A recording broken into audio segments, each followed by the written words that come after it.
What is going on, folks? Almost started again without turning on the microphone. Guys, happy to have you all here. As per usual, Vlad, what's going on, buddy? I hope everyone's doing well. I hope everyone's staying safe and staying healthy. And sorry that the microphone wasn't working for the usual intro. Let's see. So it's Monday, and Milan, what's going on, buddy? Good to have you, bud. It is Monday, and we have some art to look at. It's you guys got at least a preview of it. If you guys saw the title to this, it's not done yet. It's not quite expressing what I want it to express. But as far as things going here in America, this weekend, protests were largely peaceful, overwhelmingly peaceful, which is awesome, and there was less looting and rioting.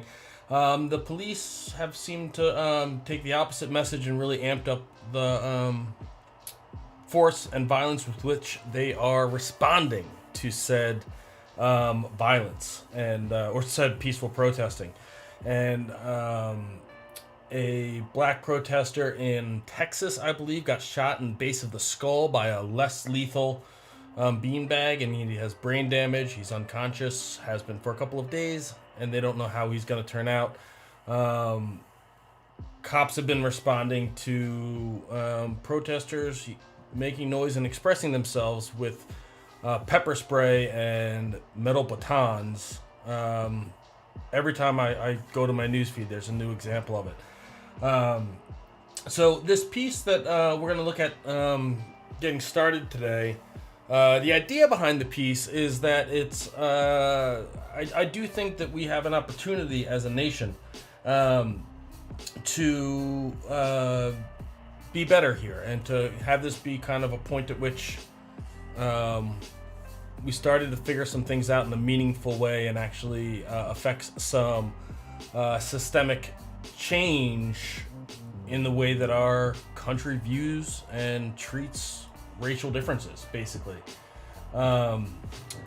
And right now it still feels as like an image that's very proud to be an American, and it's hard to say that you're proud to be American. At least it is for me right now, because I'm proud of all of the young people and everyone out protesting, and the fact that we're finally becoming aware to this thing, even if it is decades late. But it's definitely, the ugly side of America that, well, it's been hidden for too long. That is coming to light is a good thing, but that unless we do something about it, it's just going to continue to be an ugly, dark shadow that is too often and too easy to ignore. So, with that in mind, here's the current state of the image. If I can find my screens. There we go. And the idea is that it's an opportunity that while our country's kind of burning, that we can, if we want to, show our true colors, hopefully. And it still feels a little, the emphasis feels wrong still. But such is the nature. In black and white, it feels better because it takes, I think, less emphasis off of the flag, which I think is a good thing. So we're gonna see how I made it here. But one of the things that I've been thinking about a lot, and actually I have a link to an interview with W. Kamau Bell, who's a black activist and comedian with Conan O'Brien, that I found really insightful. And one of the things that we're seeing a lot of is people responding to the Black Lives Matter slogan or statement and saying all lives matter. And he answers it really, really well, which is that the Black Lives Matter mission is not to say that other lives don't matter. It never has meant that. It was meant to be controversial when it was first envisioned, but it's an idea. The idea is we need to draw attention to the fact that in America, all lives do not matter equally.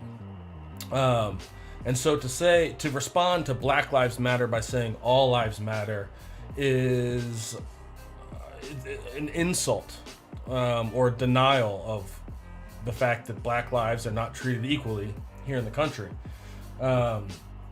And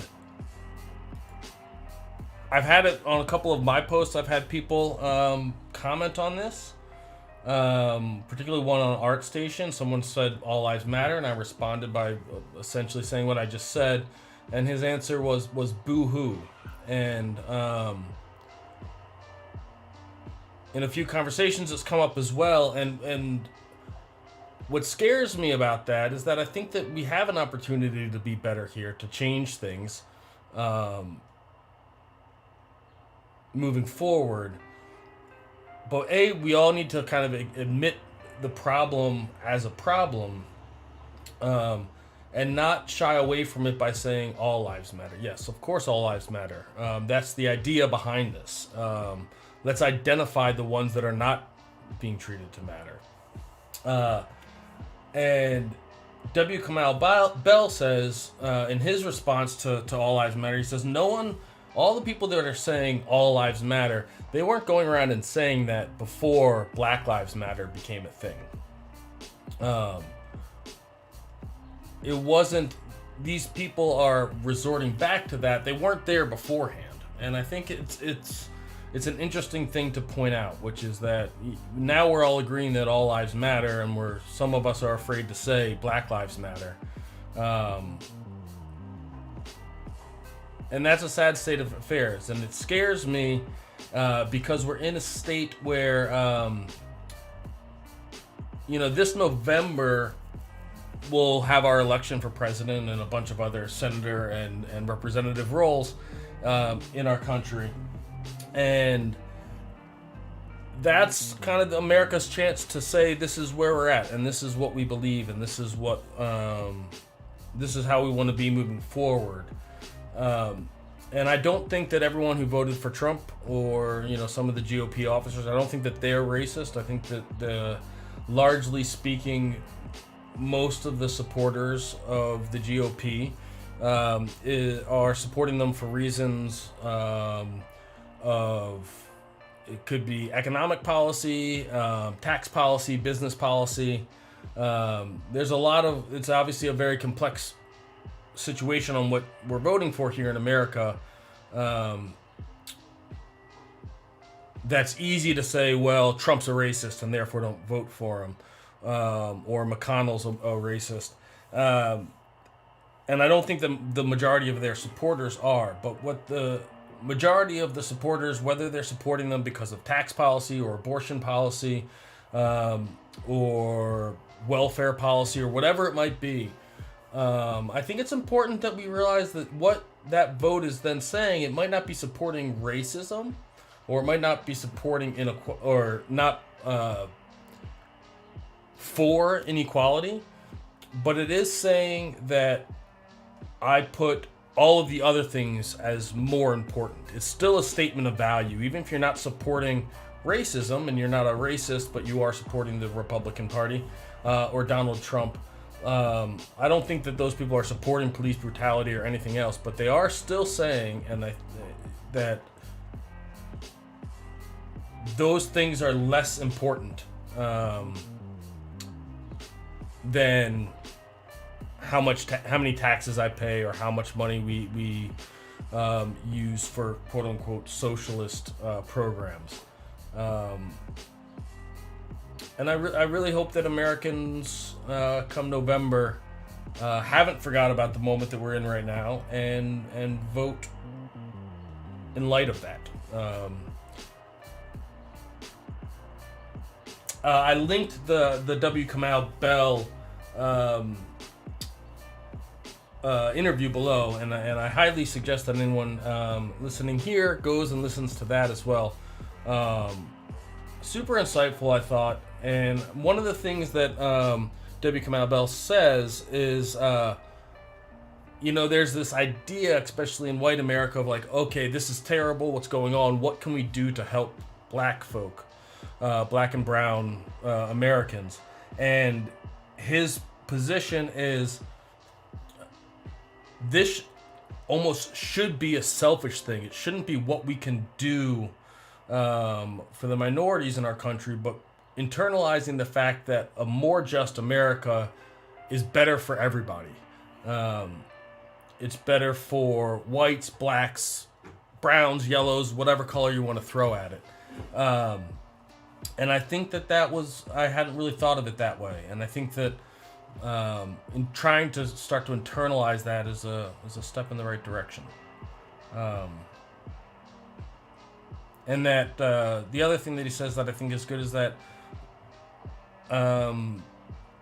as white people, we need to be okay with making mistakes when it comes to dealing with race, and accept that we're going to make mistakes, but that making mistakes is part of getting better. Obviously, I've talked a lot about mistakes in art and in growth when it comes to being a better artist, and that goes for being a better person too, right? Growth comes through trial. So those are my kind of thoughts on that at the moment. And like I said, this piece that we're looking at now still feels very proud to be an American, and I want it to feel like I'm proud, or I want America to come out of this situation as something to be proud of. So I haven't properly posted this yet because I'm not happy with it, and I don't feel that it expresses that. And that, I guess brings up another good idea, which is for anyone that hasn't seen Fabio's competition that's ongoing, which is about Together We Stand, kind of about everything going on right now. I encourage that you do. I think the end date is next weekend for that. And I at least have found it very hard to try to make anything that feels meaningful or that feels representative of my opinion. And I think that, the idea that a picture's worth 1,000 words, that may be true, but I also think that we're dealing with a very complex issue that's 1,000 words might not be enough, or maybe just 3 are. Black Lives Matter. But I would encourage you guys to try. I think that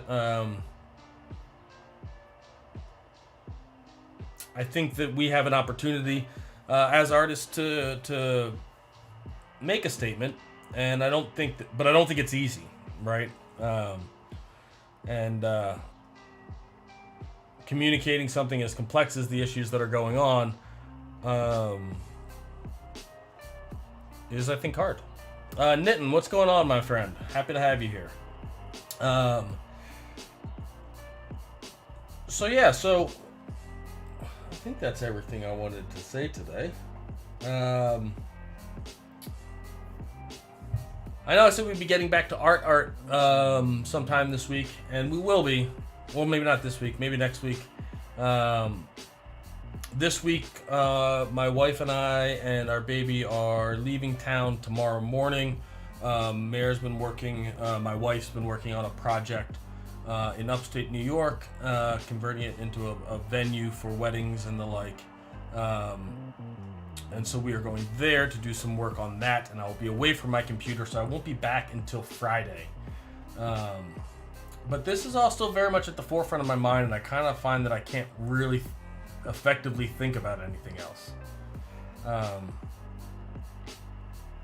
So I don't know how long this will be going on, but I hope that it doesn't leave my mind or my conscious kind of awareness for a very long time, to be 100% honest. But yeah, how are you guys doing? I should say, I know a lot of you that watch and listen to me here are not in America.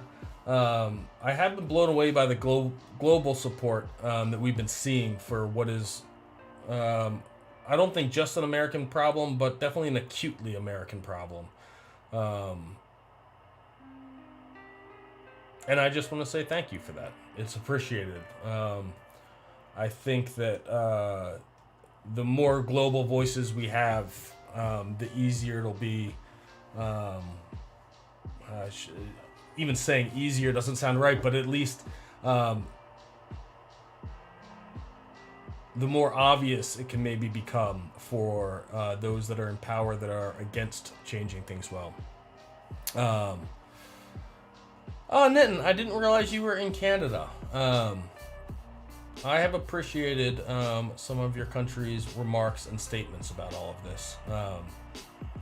Justin Trudeau's 20-second pause on how to even begin to respond to what's going on here, I think, spoke volumes. Yeah, it's an unbelievable state of affairs that we're in this in 2020. I was reading Jeff Bezos posted some emails that he's gotten from would-be Amazon users, would-be Amazon customers using the N-word and talking about how could you possibly support the Black Lives Matter movement, and to see it like as openly, unapologetically racist is just shocking. So this is where it's at. This image is at currently in color. I think it's doing better in black and white than the color version, I think, at the moment. But it's still, the emphasis still feels wrong. So I'm going to be continuing to work on that today. I don't know if it's going to go to full black and white or if I'm just going to continue working on it in color. I'm not sure what the answer is. I feel like the buildings burning need to have a bit more contrast to put on them. So I need to do a paint over of my own paint over, I think. But do I have anything else to say today? Guys, that's all I've really got for today. I hope everyone's doing well. I hope everyone's staying safe and healthy. And thank you for being here and listening to me try to deal with everything going on. Oleg, what's going on, buddy? Good to have you here. I'm going to be gone for the next Tuesday, Wednesday, Thursday, next 3 days. But I will be back on Friday. If you guys have anything you want me to do paintovers for, send them to mike@droki.com. And otherwise, we will do something on Friday. I'm not sure what. But I hope you guys have a wonderful week. I hope you all do very, very well. Nitin, I was doing some Procreate this weekend. I am still loving it. I do want like I find that it's hard to hold the iPad and draw. You really need like a table, or there's some art boards that look like they're going to be coming out in the future. But I have an idea for some Procreate stuff that I'm going to start working on this week. I don't think we're going to do it on Friday because I want to assemble it in a more than just a time-lapse form. So I think next week we're going to talk about some Procreate drawing stuff. But yes, I will absolutely be enjoying my time with my wife and daughter. So guys, be well until we are back. And thank you as always for being here. It is appreciated. And that's what I got. Hoping America rise to the occasion. All right, awkward time. Until Friday, folks. Here we go. Beep. Boo.